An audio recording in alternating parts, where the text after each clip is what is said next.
राजेश राजेश राजेश पातेपुर चौक समस्तीपुर समस्तीपुर समस्तीपुर।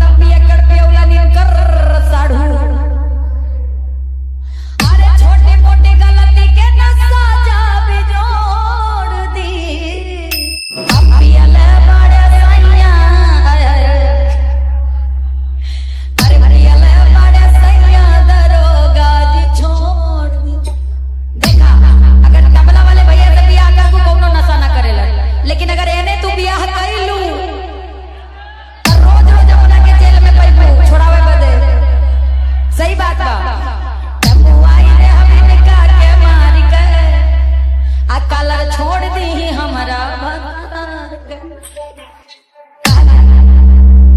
रौरे की दिए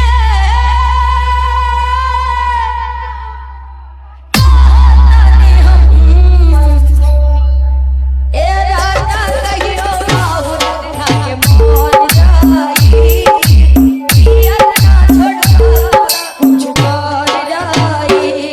ए राजा कहियो बाहुर खा के मोर जाई पिया ना छोड़ कुछ कर जाई।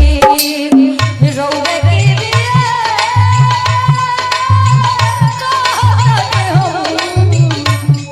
ए राजा कहियो बाहुर खा के मोर जाई पिया ना छोड़